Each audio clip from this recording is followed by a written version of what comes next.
এই হচ্ছে সেই প্লটটা, যে প্লট থেকে আমাকে 6% জায়গা দেওয়া হয়েছে এবং আমি 6% জায়গা কিনেছিলাম। টিটু আঙ্কেল মালিক। এই যে এই বাউন্ডারি থেকে এইটুকু ওই পর্যন্ত টিটু আঙ্কেলের। গত ডিসেম্বর 2024 আমাকে এলাকাবাসী ডেকে এবং আমিন ডেকছে, এই যে আমার পিলার খাম্বা, এটা সে আমার লাস্ট পিলার, এখান থেকে 35.5 ফিট চওড়া, 73 ফিট লম্বা, এই পর্যন্ত 73 ফিট লম্বা এই পর্যন্ত আমাকে জায়গা দেওয়া হয়েছে মাইপা। এটা বলছি 2024 ডিসেম্বর মাসের কথা। তো জায়গা যখন বুঝে পেলাম তখন এই পান চাষ ছিল, বড় ছিল। এলাকাবাসী এবং উপস্থিত যারা লোকজন ছিল তাদেরকে জিজ্ঞেস করা হলো, তাহলে আমার জমিটা খালি করতে হবে। সে বলল একটা লোক চাষ করছে, তাকে 2-3 মাস সময় দিয়েছি, 2-3 মাসের মধ্যে পান তুলে নিয়ে যাবো, তারপরে বড় খালি করে দেব। আমরা 2-3 মাস অপেক্ষা করলাম। 2-3 মাসের মধ্যে খবর আসলো যে আমাদের যে সীমানা দেওয়া হয়েছিল আমিন দিয়ে মেপে যে 6% জায়গা বুঝে দেওয়া হয়েছে, সেই সীমানা কেউ একজন ভেঙে ফেলছে। আর আমাদের জায়গার মালিক টিটু আঙ্কেলের কোনো এক রিলেটিভ মানে না মাপ, কিন্তু প্রথম বলছে ওনার বাপদাদার নিজের সম্পত্তি, এটা কেউ বাগবাটোয়ারা নাই, উনি একা মালিক। তো এখন 2025 সাল ডিসেম্বর মাস, 1 বছর ক্রস করছে আজকে 26 ডিসেম্বর। আজকে 1 বছর ধরে ওনার পিছনে ঘুরতে আসি। প্রত্যেক সপ্তাহে 1 সপ্তাহ সময় দেয় বাবা, জামাই অপেক্ষা করছে, আরেকটু অপেক্ষা করে তো শনিবার দিয়ে দিয়েছি, শনিবার শুক্রবার বলতে বলতে বলতে বলতে আজও পর্যন্ত আমাকে বুঝায় দেয়নি।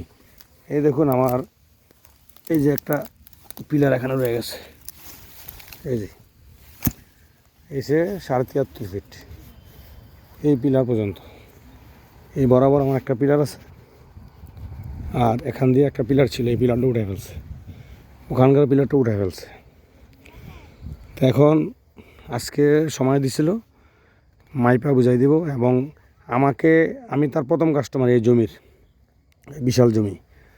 তো আমাকে জায়গা বুঝাই না দিয়ে সে আরও 2জনের কাছে বিক্রি করছে, 3জনের কাছে বিক্রি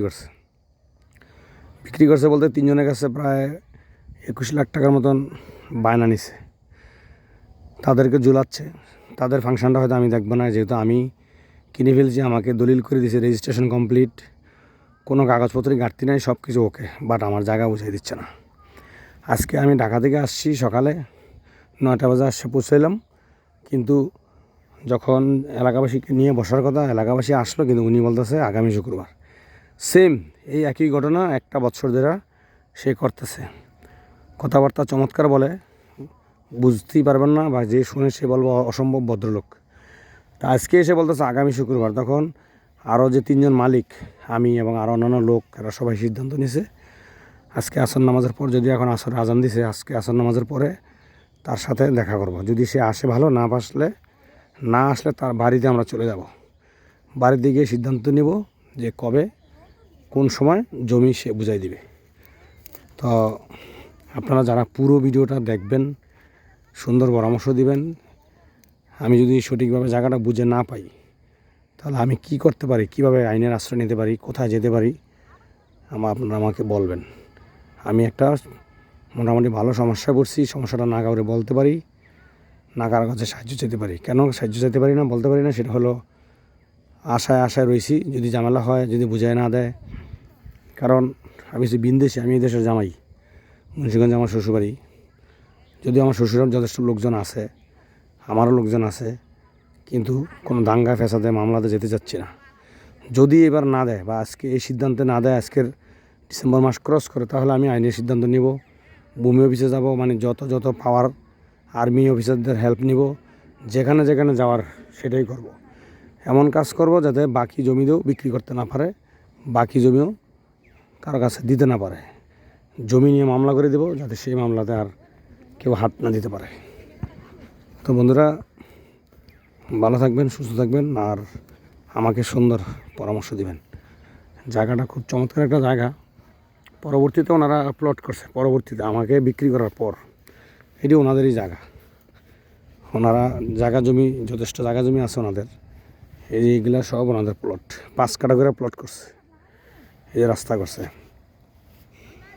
আর এটা হচ্ছে ওনার একক জায়গা, এগুলো হচ্ছে ওনাদের ভাইদের। তো জায়গাটা অনেক সুন্দর, আমার কাছে খুব ভীষণ পছন্দ হয়েছে। এই যে রাস্তা, এই রাস্তাটাও ওনাদের জায়গা দিয়ে করছে, এই রাস্তাটাও ওনারা দিছে। তো সব কিছু মিলিয়ে শুনে পজিটিভ, ওনারা অনেক অনেক করছে। এই যে রাস্তাটা ওনাদের, এই জায়গা ওনাদের, মানে এই রাস্তা গেছে ওনাদের জায়গার উপর দিয়া। সুতরাং অবিশ্বাস করার মতো কিছুই ছিল না, যথেষ্ট বিশ্বাস এখনও আছে আমার। কিন্তু এই ঘুরাতে ঘুরাতে এখন আর মন কাজ করে না, বিশ্বাসটা উঠে গেছে আমার। এখন আর বিশ্বাস কাজ করে না যে একটা মানুষ কতবার মিথ্যা কথা বলতে পারে, কতবার সময় নিতে পারে। তার আপন ভাই তার ডাকে আসে না, আর আমরা তো তার ডাক দিয়েই পাই না, অবস্থা।